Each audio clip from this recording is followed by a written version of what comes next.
Hi friends, welcome back to our channel Amar Yogi. ఇది నిన్న Sunday రోజు తీసిన వీడియో అండి. అక్క గేదె పాలు తీసే వీడియో పెట్టమని అడుగుతున్నారు కదా. నా దగ్గర అయితే ట్రైప్యాడ్, మైక్ లాంటి థింగ్స్ ఏమీ లేవండి. సండే రోజు ఇంటి దగ్గర పిల్లలు ఉంటారు కాబట్టి ఈ రోజు అయితే వీడియో తీసి పెడుతున్నానండి. ఫోన్ పట్టుకుని వీడియో తీసేవాళ్ళు లేక ఫుల్ వీడియోలు అయితే పోస్ట్ చేయలేకపోతున్నాను. ఇప్పుడే మన ఛానల్ కొంచెం రీచ్ అవుతుంది కాబట్టి ఎక్కువగా నిదానంగా ఛానల్కి కావాల్సినవన్నీ తీసుకుంటానండి. ఇంకా వీడియో విషయానికి వస్తే, అంతకుముందు పెట్టిన వీడియోల్లో చెప్పాను కదండి, మా గేదె ఒకటి కడుపుతో ఉంది అని.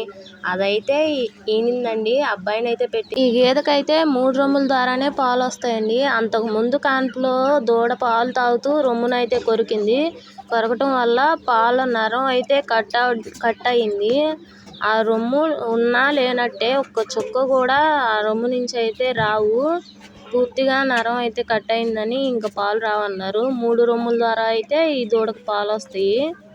అయినా కూడా ఆ రాణి రొమ్ము పట్టుకునే ఆ దూడ అయితే లాగుతుంది పాలు తాగడానికి. పాలు అయితే ఆ రొమ్ము నుంచి అయితే రావు. ఇంకా మిగిలిన 3 రొమ్ముల ద్వారా అయితే పాలు వస్తాయి. ఈ దూడను చూస్తుంటే నాకు నా చిన్నతనంలో జరిగిన ఒక సంఘటన అయితే గుర్తొస్తుందండి. అందులో ఈ రోజు అయితే నాకు స్పెషల్ డే. అదేంటో వీడియో లాస్ట్లో చెప్తానండి. వీడియో అయితే పూర్తిగా చూడండి, స్కిప్ చేయకుండా. నేను నా చిన్నతనంలో పాలు తీసుకుని అయితే పాలు పోయడానికి వెళ్ళేదాన్నండి.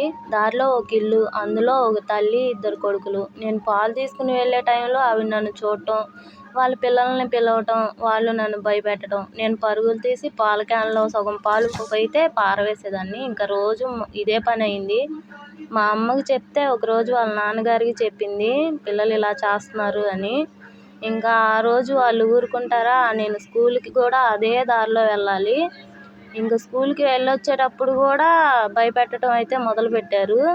ఇంకా మళ్ళీ మా అమ్మకి చెప్తే వాళ్ళ నాన్నగారికి మళ్ళీ చెప్పారు. ఇంకా వాళ్ళ నాన్నగారు కర్రకైతే పని చెప్పారు.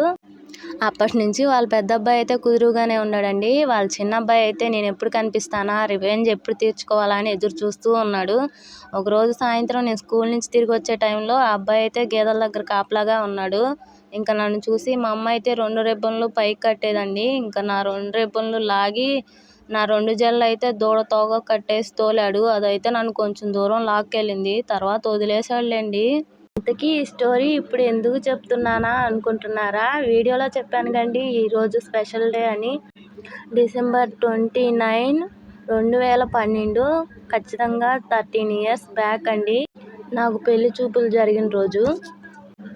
ఇంతకీ నీకు పెళ్లి చూపులు జరగటానికి ఈ స్టోరీకి లింక్ ఏంటి అక్క అని అనుకుంటున్నారా? పెళ్లి కొడుకు ఎవరో కాదండి, నన్ను దూడ తోక కట్టేసిన అబ్బాయి. ఇలాంటి ట్విస్ట్ ఉంటుంది నా లైఫ్లో అని నేను ఎప్పుడు అనుకోలేదండి. ఇంతకీ మా పెళ్ళి జరిగిందా? మీకేమనిపించిందో కామెంట్ చేయండి. ఓకే అండి, ఈ వీడియో మీకు ఎలా అనిపించిందో కామెంట్ చేయండి. అలాగే మన వీడియోని ఫస్ట్ టైం ఎవరైనా చూస్తున్నట్టయితే ప్లీజ్ సబ్స్క్రైబ్ చేసుకోండి.